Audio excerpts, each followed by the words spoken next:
Hey guys, how's it going? AC Milan MTL here, and today I'm going to be talking to you about the friendly match, the international friendly that featured Italy against France, that was played at the Stadio Tardini in Parma. So I'm going to be talking to you about pretty much the two Milan players that played in this game, but also an overall performance of the team in general. The two players that played and were called up by Cesare Prandelli were Montolivo and El Shaarawy. Now, both players played a very good game. Montolivo played for the whole first half and a few minutes of the second half when he was substituted, while El Shaarawy played 72 minutes.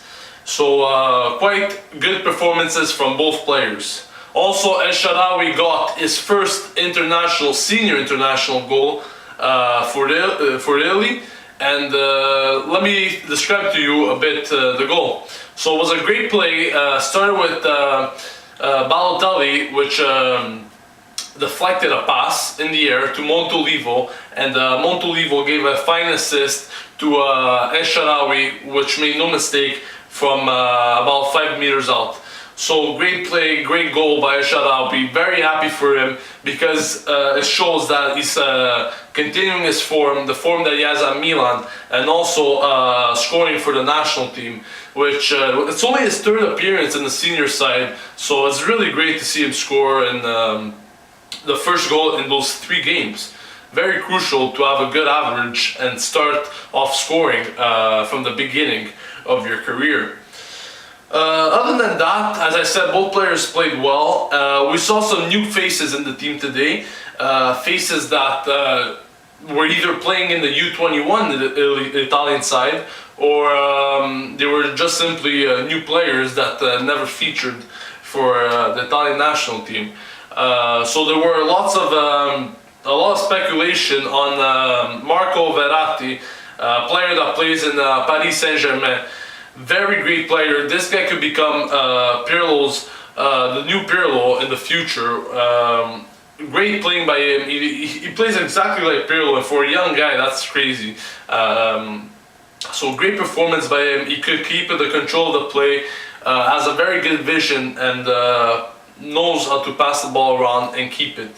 The team played actually pretty well. I think they started off very well with the intention to win the game. And also got quite unlucky, I have to say, hitting 2 crossbars.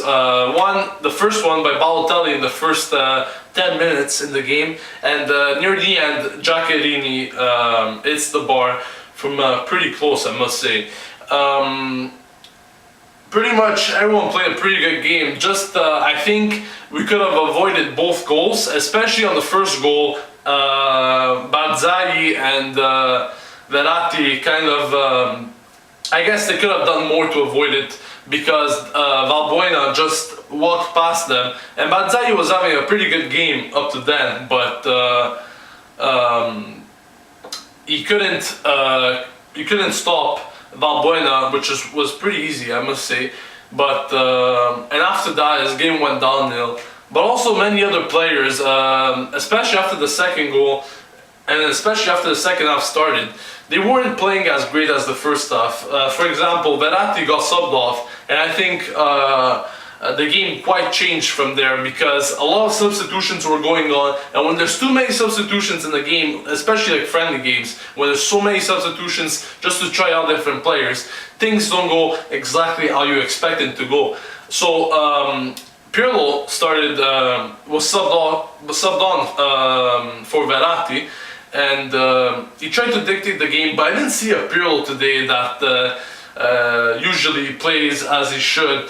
I wasn't very convinced by his performance, I must say, and also many other players weren't giving that their all. And I keep saying this, usually for friendlies, the Italian side is a side which doesn't put much effort in the friendlies. They try to focus more on their club and try to play better for their club, but never for friendlies. Italy only shows up as a team that only shows up for major tournaments most of the time. When it comes to major tournaments, big games, they're always there, and they know how to play, and they know what it takes to win. But for friendlies, they've never been a side that's really convincing. So this was the last game of the year for Italy for 2012. Overall, a great year. Was the finalist at the Euro 2012. So great achievement there for Prandelli. Over the year, lots of new players, lots of new faces were integrated into their team, and overall, I must say, very successful year. Our expectations weren't what we had achieved. Many people were saying that Italy didn't have the team during the Euro. Instead, we demonstrated that we could compete, and we ended up losing in the final, unfortunately. But I think this team can still develop a lot through the years, and 2013 is going to be a crucial year because it's the year before the World Cup. So it's the year where Prandelli will have to pretty much have a good mind on who to bring to the World Cup, and it's going to be a year of experimentation. It's also going to be the year of the Confederations Cup in Brazil, and so Italy still has a major tournament to go to next year. So I will be looking forward to that. So thanks so much, guys, for all the support so far. That's it about the video. But I just want to thank you guys so much for the support you've been getting so far. Really means a lot when you guys hit that like button. It means that you guys appreciate my work that I'm putting in game after game. Also, if you still haven't checked, down below is the first episode of the El Shaarawy FIFA Career Series. So if you haven't checked that out, check it out by clicking on the video here below. And don't forget to subscribe as usual. Game after game, I always put match reports, Milan match reports on my channel, and I always give my own opinions on the game. And don't forget to like and follow me on Twitter, on Facebook. Always give Milan news throughout the week, and also give you live match feeds during the games. So this has been AC Milan MTL here signing off, and Forza Milan. I'll see you guys on Saturday for the Napoli-Milan game that will be played at the Napoli Stadium. Thank you guys, and Forza Milan.